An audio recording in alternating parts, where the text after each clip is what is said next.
Fab. Right, I will let people in and I keep an eye on the waiting room.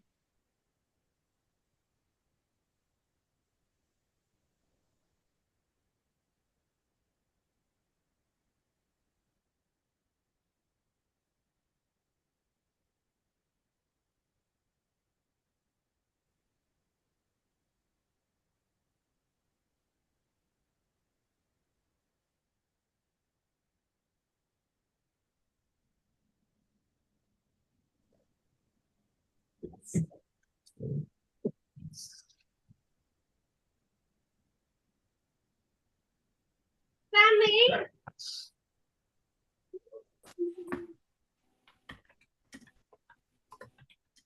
Hello, everybody. We're just going to wait for a few more to join, and then we'll get going.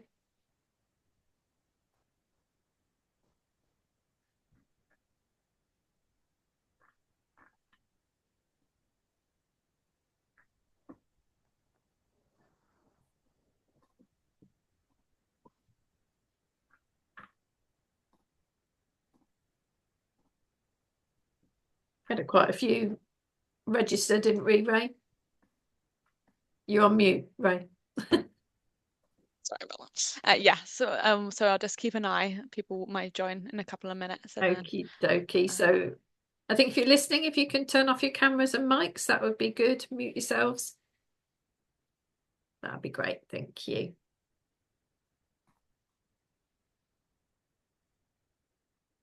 Just give it another minute or so, just in case there's some people just coming in.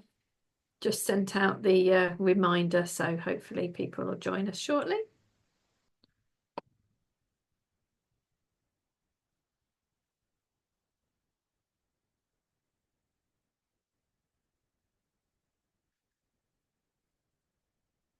Brilliant. Well, let's just do some introductions. It's 2 minutes past, so hopefully people will catch up and join us as we keep going on. So welcome to our next interview in the interview series here. And we've got two lovely ladies for you today. So we've got Tara and Sarah. So welcome, guys. Just a reminder that we're here today under the Women in Wills banner run by Today's Media. My name is Pippa Shepherd. I'm Head of Customer Engagement at Arken.legal. If you don't know us, then we provide will drafting software plus a myriad of other different products and that can help with risk management, lead generation, digital data capture, all kinds of lovely things there. But today we're here to talk to Sarah and Tara. And our theme really for today is how sports and endurance training can help us at work.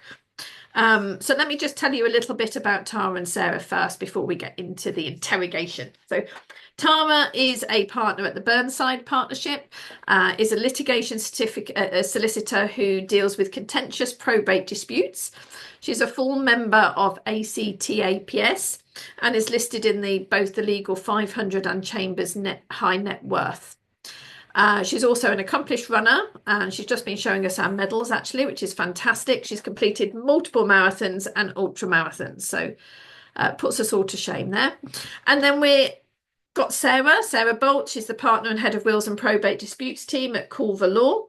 So Sarah has over 12 years experience in dealing with high value, complex and cross-border trust and estate disputes. She also has a wealth of experience dealing with charities and on disputes arising in the court of protection. So outside of work, Sarah is part of the local field hockey team and takes part in endurance triathlons, and the latest one being an Ironman Wales in Tenby back in September. So, firstly, you put me to shame. I'm still trying to finish my couch potato to 5K. You really are inspirational, guys, in what you do. Extraordinary efforts by you both have achieved there. I've always been really interested in sport. We were talking a little bit earlier. My daughter is an athlete. She's a sprinter, and I see how good it is for her mental health, etc. And also the Arken CEO, Dave, who many of you might know, is a real advocate of the link between sport and work. So it'd be really interesting to get, our, Tara and Sarah's thoughts on that today. So let's go to each of you individually first. Perhaps I should ask you if you're both absolutely mad with what you achieve. It's incredible. So Tara, really, if I come to you first, what inspired you to get into endurance sport, and how has that passion really evolved over time? Hi, Pippa. Well, I'm not really sure how to answer that. So I used to run. quite a bit. I started, I think, maybe in my late 30, early late 20s, early 30s. I used to do 5Ks, 10Ks, never ever interested in running a marathon because why would you? Yeah. And then in 2015, I had a close family member die very suddenly. And I think I just wanted to do something. And I wanted to run a marathon and I wanted to raise money for a charity. I wanted to enter London because that's the only marathon that you really need to run. I only ever wanted to run one marathon. But anyone who's ever tried to get into London realizes it's they don't seem to agree with my plan. And so I had to run Edinburgh, which is where my mother lives. I ran that in 2018 and then got a good for age for London. So then I had to run London and then I had to sign up and run the 6 World Marathon Majors because, well, Why I don't not? know. I don't know why. Why not? So I think the initial motivation was my sister dying, and I think raising the money for charity, and then I just kind of got the bug, and I liked the plan, the training, I liked the consistency. It made me feel great. It helped me cope with the grief, and then it just really took off from there. So just show off a bit for us. Tell us which ones you've actually done.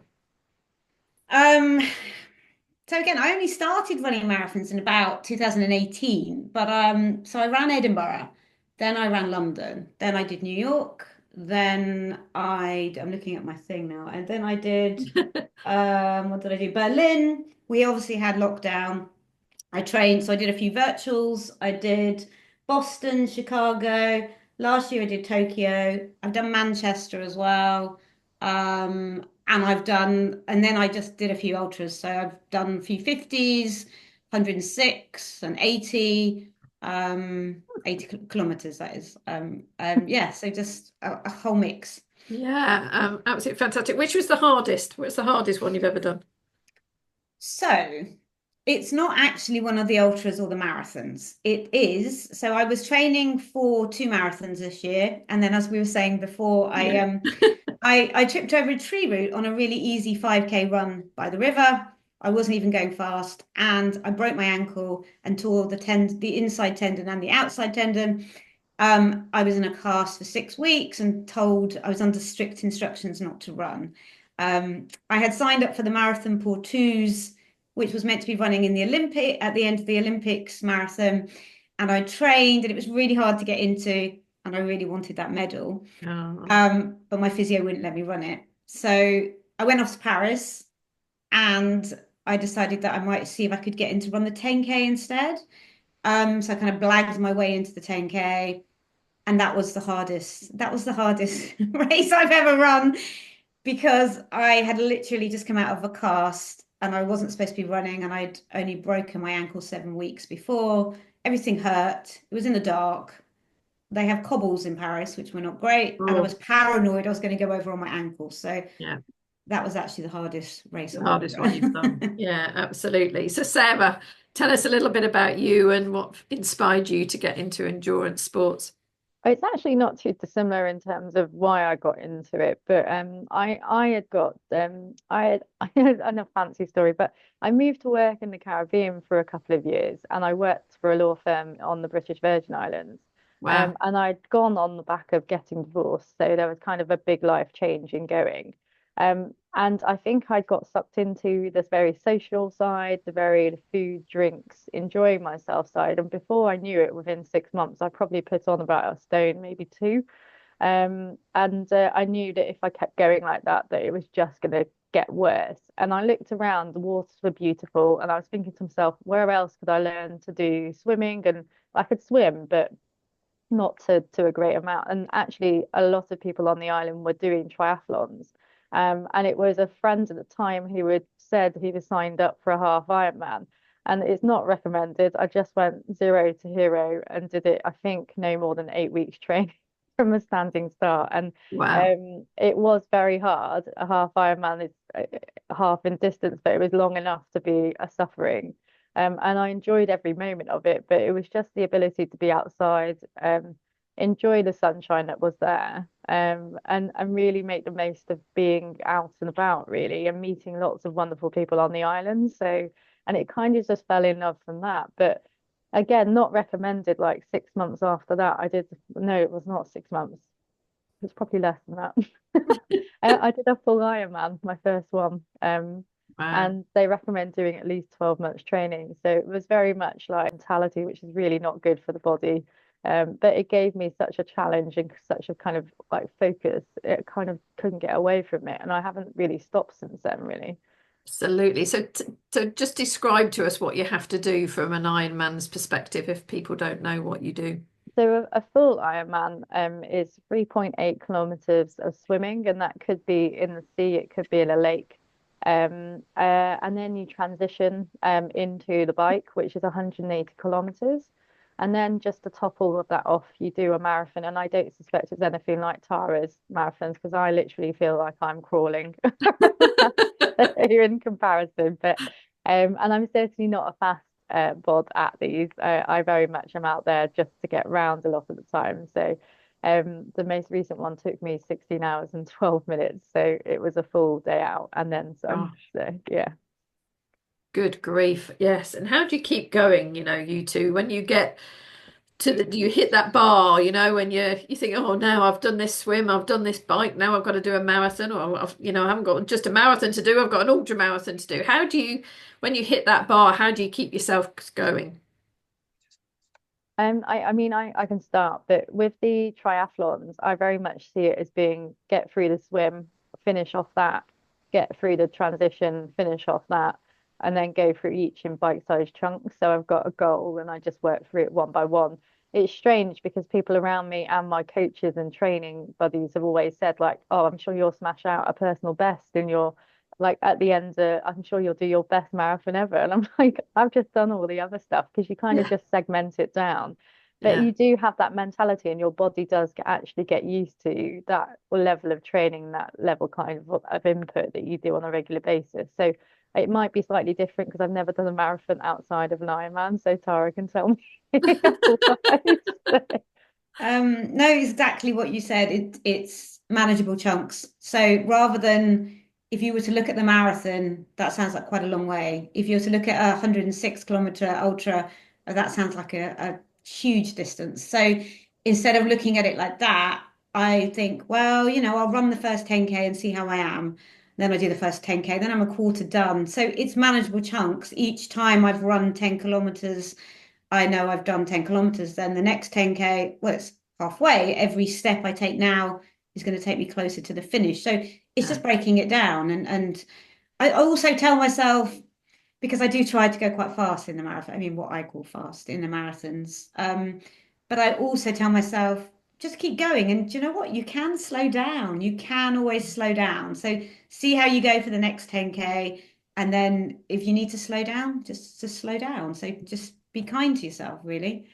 Yeah, absolutely. So how has that transitioned into work? How do you find that with work? Has it changed your personal growth targets from a work perspective? Has your mindset changed since you started training? How do those changes translate into your work life? Either of you can go first. I Okay. don't mind. Whoever wants to jump in. And I think that training is very similar to life, essentially. It could be an analogy.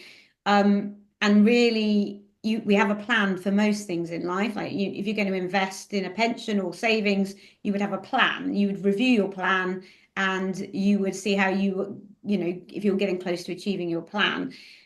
I think it's the same in training. You work through your plan, you tick it off, you can see how you're getting closer to the end result. I think in your career, I once had a career coach at a firm I used to work for, and he said you should do exactly the same. You should have a career plan. You should aim, 5 years in the future, look where you're going, and obviously not in as great level of detail as today I'm going to run a 5K, today I'm going to be at work and I'm going to write but you should have a plan. And if you're not achieving your plan, you should either review your plan or you should rethink and think maybe it's time to go somewhere else, get another job, get a new plan. Yeah. So I think I'm a very focused person on the plan, and I think that does transition into work as well, and your Yeah. career plan. Yeah. Oh, absolutely. Sarah, did you have anything else to add to that? I think it does have some synergies, I would say overlap. My big thing is that over time I've wanted more of a work-life balance, and I think it helps me get there. But I also think that yes, we could throw ourselves at doing, and I have done like 12, 13, 14-hour days. But the reality is that the more breaks you get, whether that's Do you agree with that? mental 'Cause or I physical, see where he's coming um, from, thinking, oh, it's really low value, but sorry, actually it's going to be a pain. um, Sorry, Eleanor, do you mind putting yourself on mute? Sorry.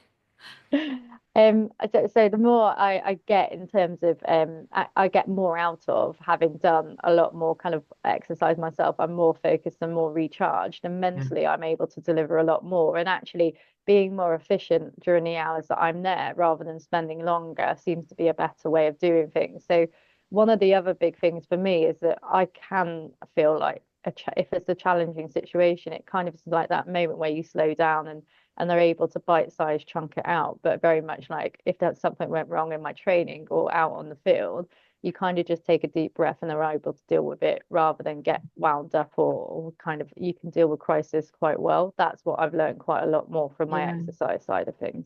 And the tenacity that you both have, that continually, I'm going to go till I finish kind of thing, that has its real implications in the workplace as well, doesn't it? You don't let setbacks set you back. You use them to drive you forward, just like your broken foot. No, I'm going to keep going. I'm going to keep doing that one. Yes. Yeah, don't tell my physio. I hope he's not listening in on this. We won't send this into don't worry. So, I mean, when we talk about self-doubt, we all as women especially have a bit of self-doubt in the workplace every now and again.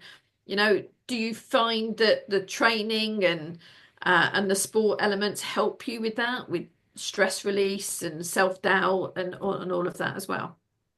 I I mean, I don't know about you, Sarah. I definitely think it helps with your confidence. I wasn't, when I was at school, I wasn't one of those natural athletes. I wasn't a runner. I wasn't doing athletics. I was quite pudgy. I was short. I was, more interested in boys. I never would have thought I would be able to run marathons, half marathons, Yeah. ultra marathons, but then and when you start doing them, it's terrifying. I thought I was going to have a heart attack if I ran a marathon. It's terrifying. You don't see how you can actually achieve that. But the more you do, you trust in your plan and you realize that you can pretty much do anything. Anything is achievable as long as you train for it. And even if you don't train for it, like Sarah was saying, as long as you've got that tenacity to keep going, you Yeah. can pretty much do anything. And I think it helps with your confidence, which also again carries through into your work life. You can pretty Yeah. much do anything that you set your mind to.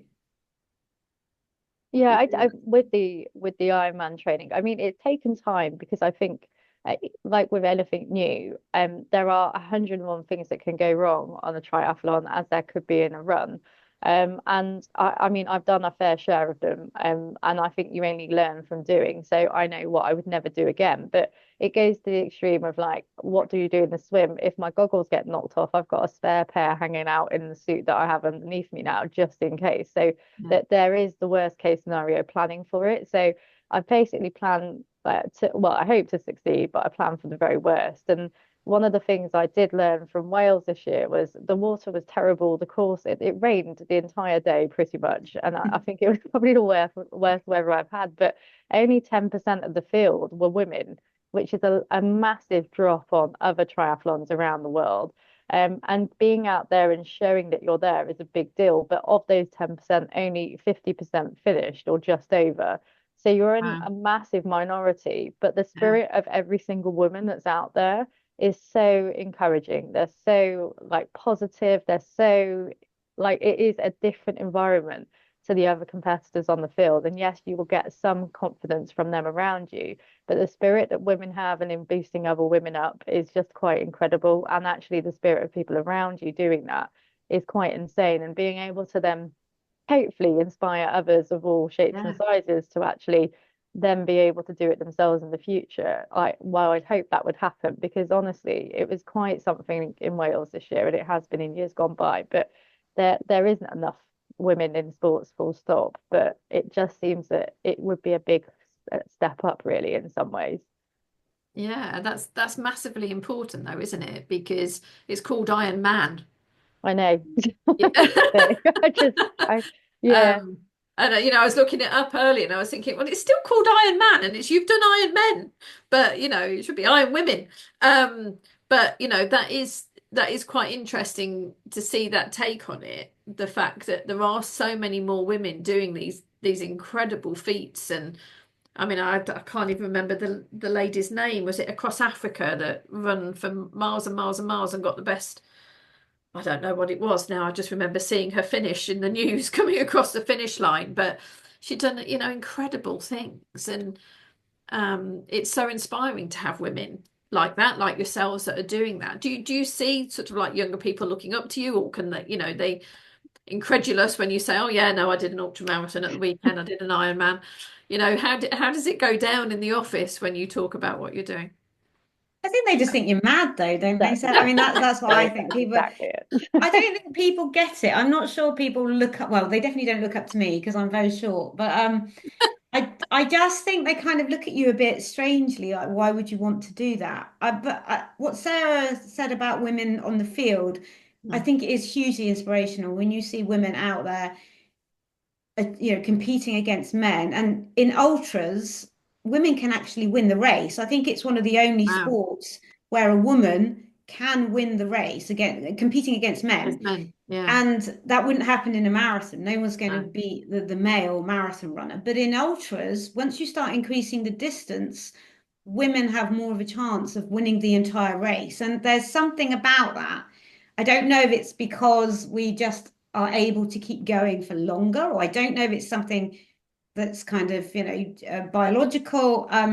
But there's certainly something inspirational about women going out there and just keeping on going. That said, in terms of people at work, I think they still think I'm mad. I don't think I don't think they look up to I'm me. sure they don't. I'm sure they think, wow, I wish I could do that. What about you, Sarah? Certainly at work, I think, like with Culver law, actually, Michael does his own level of endurance. Like, I think they're kind of obstacle runs. So I'm Wow. kind of in awe of that. Um, Yeah. but previous firms, I think, yes, probably do think, what on earth are you doing? I think one of the big things I have noticed, and my mum was a runner, but like a semi-elite one, and I can't run for top fear. It's kind of my worst bit. But she's kind of given me that nature of wanting to do it. And actually, my nieces, and I've got four of them, and my nephew, they all now, like, they are now doing sport. And it's not really like girls getting into sport is becoming a better thing. But Yeah.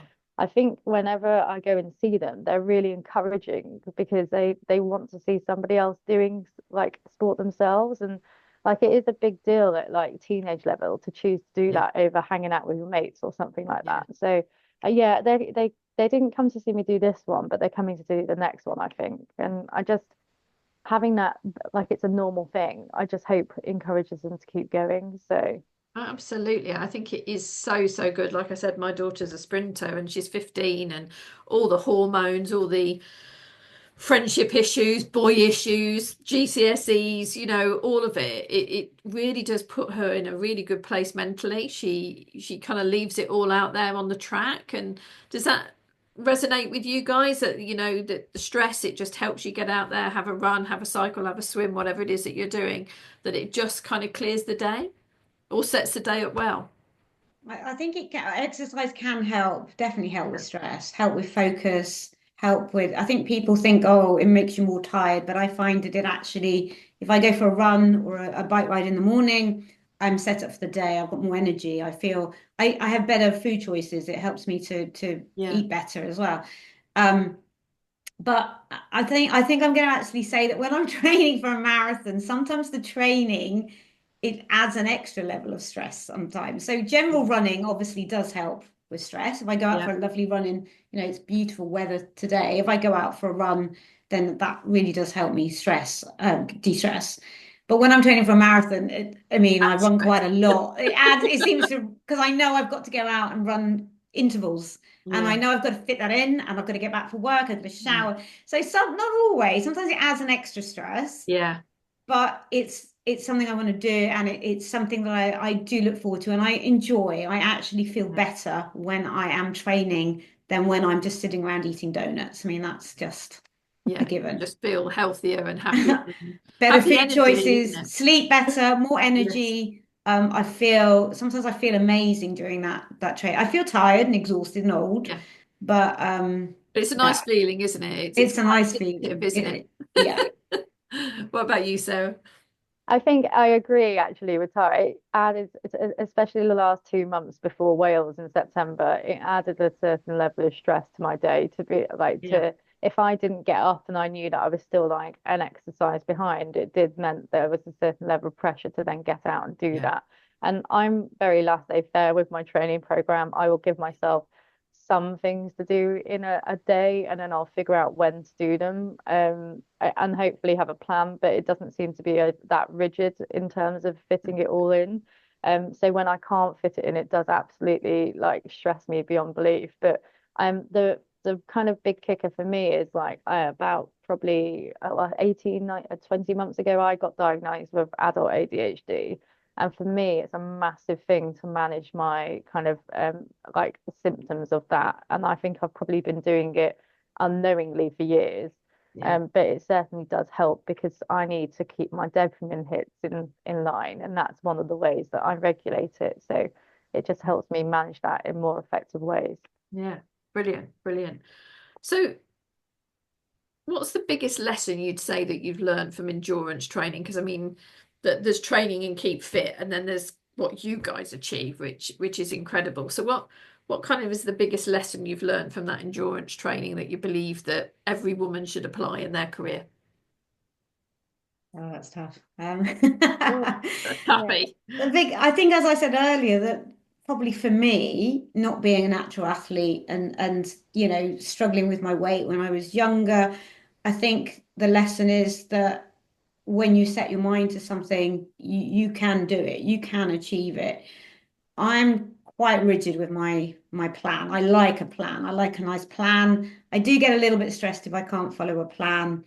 Yeah. Um, but I think it has taught me. So again, the training, the actual race is a very small part of what you do. So everybody talks about the actual race Mm. when I think it's the training that's harder because you train for 4 months, 6 months, and I run when I'm training 6 days a week. So that's a lot to fit in. You're meant to be stretching, you're meant to be doing physio, you're meant to be doing Yeah. all of that on top. That is a lot to fit into your life when you've got two children and you work full time Yeah. and you want to go out and have friends. So it teaches me how to be organized, how to be efficient, how to work to a plan. But it really also teaches me that as long as I stick to my plan, I can pretty much achieve anything. It's given me confidence. It makes me feel more like confident at work and generally in life. And Yeah. when I started out, I never would have thought I would be capable of achieving what I've achieved, and I just think that makes me feel quite good Yeah. about myself. But a fantastic inspiration and lesson for your children as well. The fact that they can see you striving for a goal and achieving it, the fitness, all of that. It's a fantastic role model for them to see growing up as well, I think. Well, you would hope so, but my children don't really do anything. I'm hoping it will come to them later. I mean, they did used to run when they were little, but then Yeah, I think, and that's when we were talking about sports earlier, for teenage girls in particular. yeah, Lots of girls will do the sports when they're younger, primary school, and maybe early secondary school. There yeah, is a huge drop off when they hit yeah, puberty. yeah, So keeping teenage girls in sport, I think that is really important. And the same thing happened to my daughter. The same thing happened to me yeah, when we became teenagers and your friends aren't doing it yeah, and it drops off. So creating that atmosphere that it's okay to carry on doing sport and actually it will help you get through those hormonal changes. I think that's yeah. really And important. we were talking earlier, weren't we? In any kind of period of life where there's hormonal changes, whether that be teenage years, whether that be, you know, pregnancy, post-pregnancy, or perimenopause or whatever, then it really helps balance those out as well. Oh, I mean, definitely helps with it. I find it helps with my hormones. Mainly, maybe because you're just so exhausted the whole time. I don't know. Maybe that's part You of the don't have the reason energy why. to be grumpy. I don't have the energy to have arguments with people and throw things. I'm just exhausted, but it Yeah, definitely helps with hormone. I think I've probably, at different stages in my life, like when you've just given birth, or when you're, not that I was running much when I was pregnant, but yeah, and then just, it helps with those perimenopausal symptoms. I think exercise is a great, yeah, um, great help when you have medical issues, depending on yeah, what doctors say, but it yeah, really does help with medical issues and medical concerns, and hormonal imbalances as well, yeah, definitely. absolutely. What about you, Sarah? I would say it's probably given me a lot more confidence, but I mean, once you've done like an Ironman or a marathon, I would say that I mean, there's nothing I don't think I can't do anymore, rather Yeah, than that mindset of thinking, God, I can only do one of these 10 things. And I think yeah, it's I've learned over the years outside of the training that there's lots of different things about how often men will often approach stuff in the workplace to how yeah, women do. And actually trying to reset that and rebalance it is yeah, probably a big one. And actually having to then go out against, like, you all start at the same time in an Ironman, regardless of gender, and you mm, all have the same amount of time, which is controversial in itself, given yeah, that the elite runners often finish an hour difference, and then how would that factor down the field? But yeah, it means to me, if I set a challenge, I can do it. And I have to say, there are moments of like absolute self-doubt in the middle yeah, of those things. It gets cold, it gets wet. I nearly threw my bike against the wall in Wales. Like, you do hit a wall, but at that point, you're thinking, when you get to work, what's the worst that can go wrong? Like, yeah. because you've already gone through it. So yeah. I think that's a really important point, because I think we've talked about in interviews prior that I've done that, you know, if you go for an interview, as a man, if they believe they can do it, they'll say they've done it. If we believe that we haven't done it, we won't say that we could do it. Mm. And there's a very difference when you're interviewing a man and a woman, what you can take away from that, and just being able to balance that a little bit and say, well, do you know what? There's nothing I can't do. And, you know, I've got that tenacity to push that forward is a really important lesson, I think. So thanks for sharing that. Let's talk a little bit about what got you into private client then. I'll go to you first, Sarah. So what started you off in the private client arena? So I knew I wanted to be a litigator, and that was the one thing that I always knew. It was just the right area. And actually, it wasn't until I, a couple of years into qualifying, that I landed a job down in Bristol. And they were, like, thankfully, it's public knowledge, but they were dealing with as the executors for the Jimmy Savile estate. So I got Wow. baptism by fire in my first job. But what it taught me was that that was probably an area of law that would really suit me. Not because it was so horrible, but because it was just, I hadn't really thought about it as an option.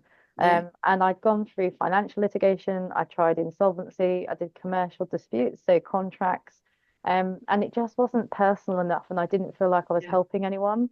And then coming across that, I then got a job subsequent to that, working with charities and with personal individuals. So Yeah. and that's when it really clicked. This is what I want to do. And it's the mix between helping people, feeling like you're making a difference, but being able to be there for somebody at the worst point in their life and guide them through the process so they can get where they want to be. It may not always work out that way, but you can guide them to the result that's best for them. Yeah. And then really seeing that difference, because effectively a lot of our job, sometimes it feels like we are counselors, I have to say. Yeah. And that's part and package of it. We are really important and trusted advisors in that Yeah. process. And they need to make sure that they can like associate with you as much as anything else, and Yeah. understand that they can talk to you. So Yeah. Brilliant. What about you, Tara? No, I was always a litigator again. I started off just doing general civil litigation, commercial litigation. Then we moved to Australia for 4 years, and then when I came back, I went to work for a partner in a firm, and he specialized in contentious probate. And I also assisted another partner who dealt with commercial litigation. And so I did both, which seems a strange mix, but Yeah. that's how it was. I very quickly realised that I preferred the contentious probate side of things. And like Sarah said, well, first of all, the area of law is really interesting. There are lots of different, every single case is different. Yeah. But also I prefer the more, I like the family kind of history. You get to hear so many interesting things, so many Yeah. stories, people's lives. I mean, most clients start off telling me, you know it's going to be a long call when they start off saying, "Oh, when I was 5, my brother," and it's just so fascinating because you do hear a lot about other people's lives and not always pleasant things, mostly not pleasant things, but I love litigation, so I am a litigator. I love that trying to settle cases or Yeah. the court action, but I also really enjoy the family side of things, the Yeah. personal Yeah. issues, relationships. Yeah, no, really good, really good. And if there was advice that you could give yourselves when you were starting out, if there's any young people coming into the careers now, into the industry, what is there any advice you would give them now to think about? Oh, good question. Um, I I think it I not n- I think when I applied first off for training contracts, I think I was doing a very big scattergun approach, and it wasn't until the year that I got a training contract that I really nailed it down to 3 or 4, and I got 3 of the 4. So I think my advice would be really research and look into what you want, whether the firm offers it for you. The problem that a lot of people going in, and I was of the same, is very much that I was trying to sell myself to them, and it's a two-way process, and you forget Absolutely. that it's more about you and them being the right fit. Yeah, And that's the same in lifelong career, that often it's more important about the manager and the people than the actual absolutely. job itself. And that's only Yeah, something I've probably learned in the last 5 years. yeah, But taking the time as well to actually, and I think probably turning 40 next week, I think I've learned more about myself in the last 2 years than I have collectively in the 38 before yeah, that. And actually, that's eye-opening, whether that's through sport or otherwise. yeah. But the self-help, the self-guide, and like it does make a massive difference. So take the time to invest in you. Yeah, I think that's really important. And there's nothing wrong in turning down something that doesn't feel right, or don't just stick at something because that you know isn't right, but you feel you should. I think that that is really, really important. I think when I'm interviewing anybody for a role now, it's just as important to sell the company to them as it is for us to understand, because getting the right fit culturally is the most important thing. Um, Brilliant. So for us mere mortals, how do we, if we wanted to start on a fitness regime, have a plan? Tara, I've got that from you. I need a plan. Um, but how do you start off? How do you start right at the bottom? How do you get me to run a marathon next year? I'm not going to, by the way, but yeah. I think we're going to get you to run a marathon, Pippa. I Um, would just like to run a 5K. I'd be happy to just run a 5K.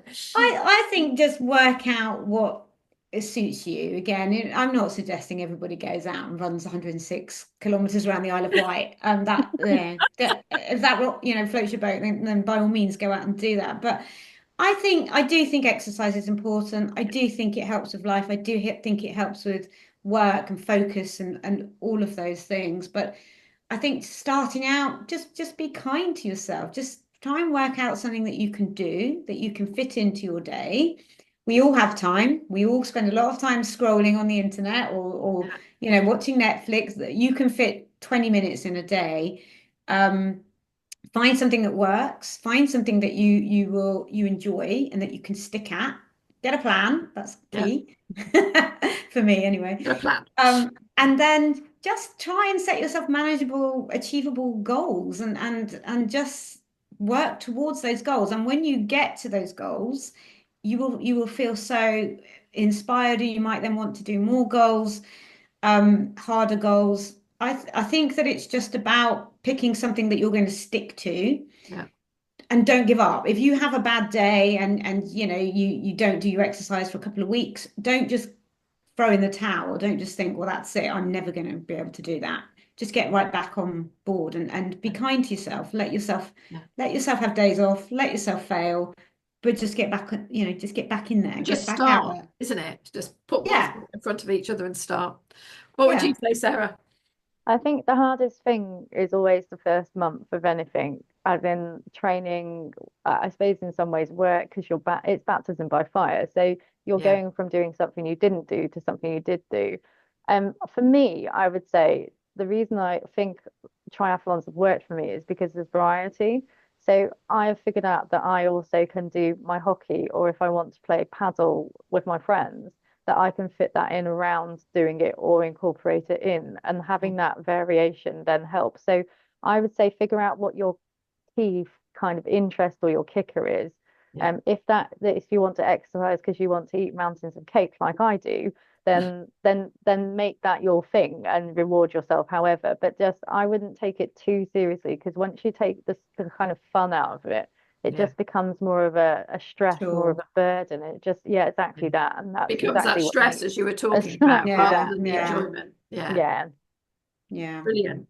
So, I mean, I don't know if there's any questions there. If anybody wants to ask questions, please feel free to put it in the chat. So, what's next for you then? What are you aiming for next, Sarah? What are you going to try and do next?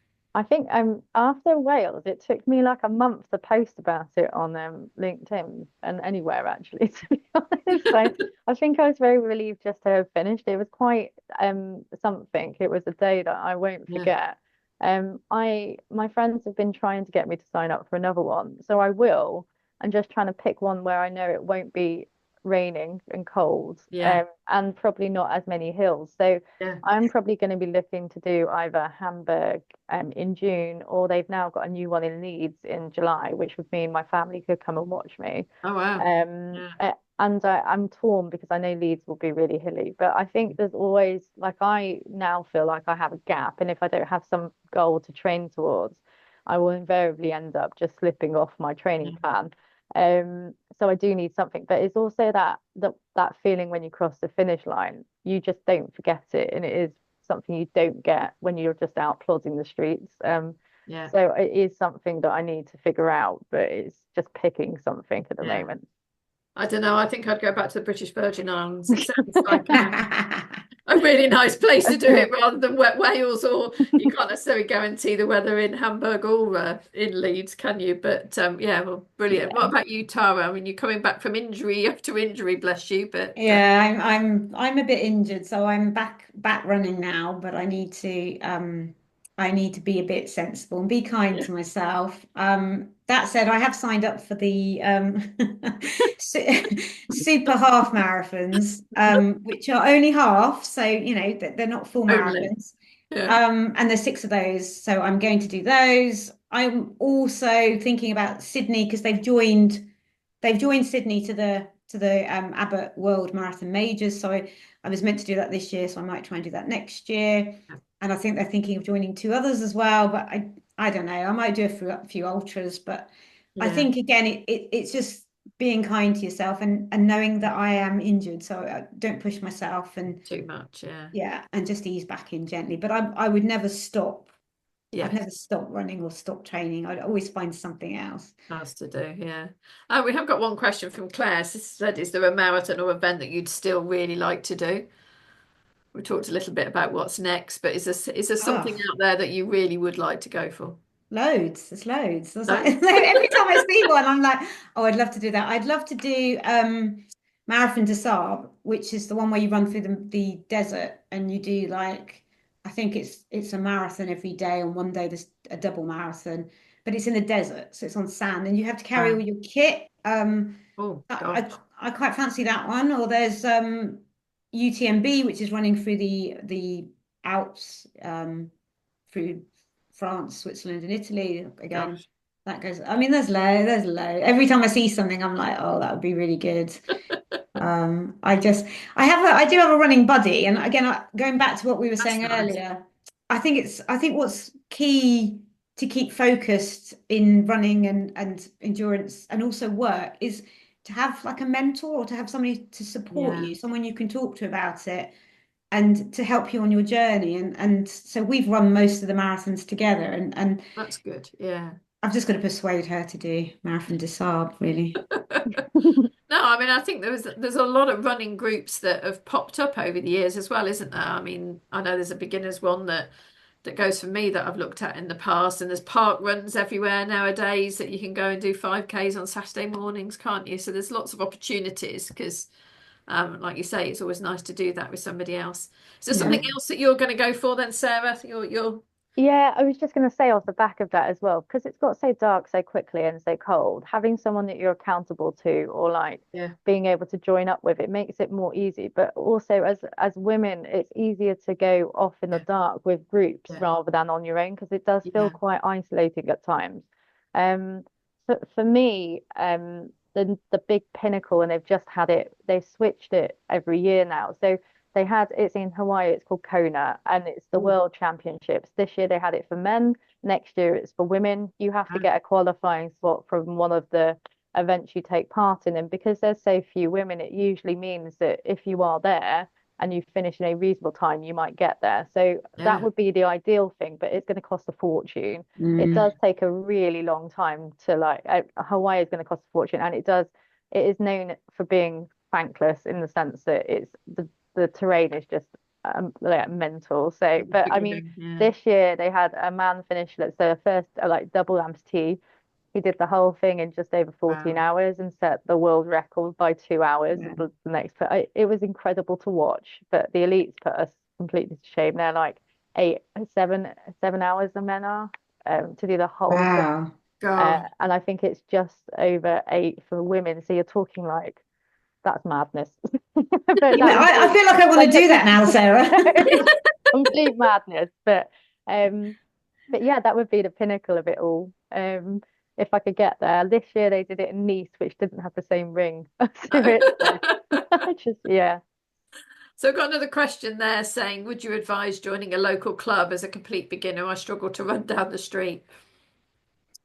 I think that the support is really important. It's always easier to do something when you've got somebody else to do it with you. Yeah, We have a WhatsApp group for local runners, and again, women. That's what we're good at. Is good. We're good at yeah, supporting other women.